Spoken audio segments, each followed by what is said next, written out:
Hey, good morning, back again. I'll be seeing you soon. We're going to do lesson two today. All right, we're going to talk about the history and the people from Oceania. All right, you should have already gone over your vocab for this assignment. Wayfinding, trust territory, possession, pittage, and fail. So we're going to go over the timeline. Okay, looking at it, what's happening and when. Please make sure you take a good look at that. And I'm going to start with the history of Oceania. How were the islands of Oceania populated? The first humans began settling in Oceania around 1500 BC. Historians believe the early settlers came from Southeast Asia.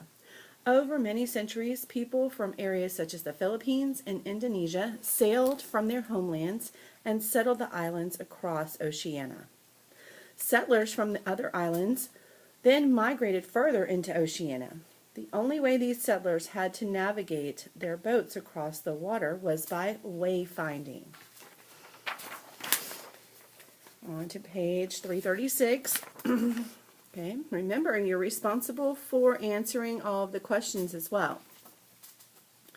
Wayfinding is, in the box, your table, an ancient method of navigation that relies on careful observation of the natural world, uses the sun, the stars, and the movement of ocean currents and swells to chart courses, was practiced long before the invention of navigation instruments such as the compass and the sextants.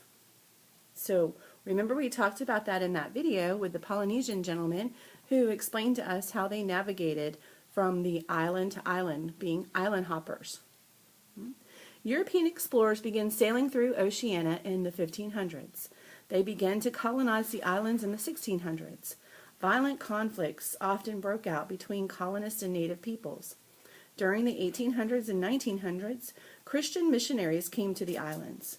Native people did not always welcome them. However, many local populations converted to Christianity. Christian faiths are still widely practiced across Oceania. Europeans had many reasons for colonizing the islands.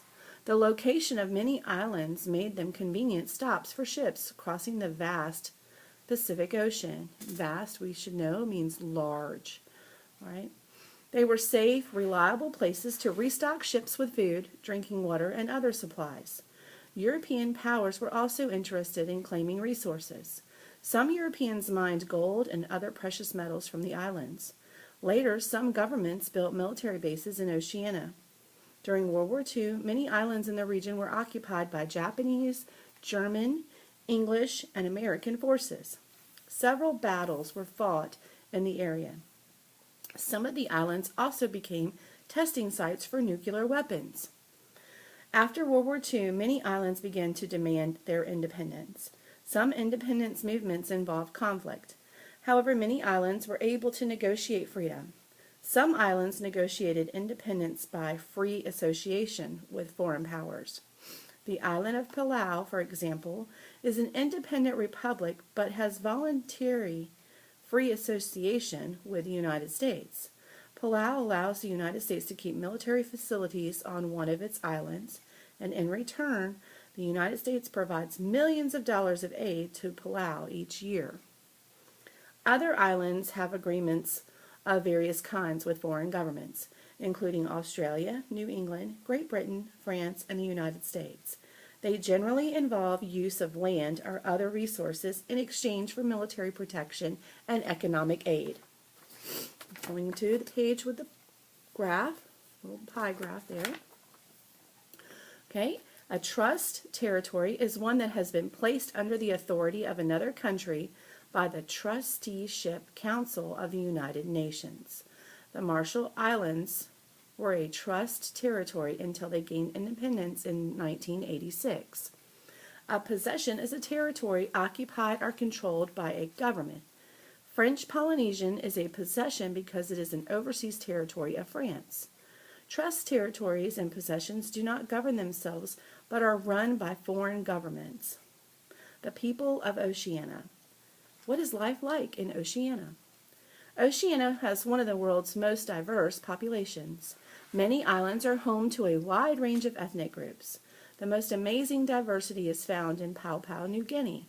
It has a total population of more than 6 million people in an area about the size of California.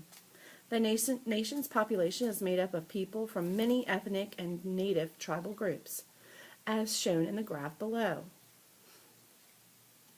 Take a look at your graph, right? The native population includes people from hundreds of different ethnic groups. The different groups have their own lifestyles, cultures, traditions, beliefs, and languages. As many as 860 different languages are spoken in Papua New Guinea. That is 10% of all the languages known to exist. In spite of their many languages, the people of Papua New Guinea are still able to speak to one another. Many speak a pidgin language as well as their own language. And you might recall we've talked about pidgin languages before with Africa.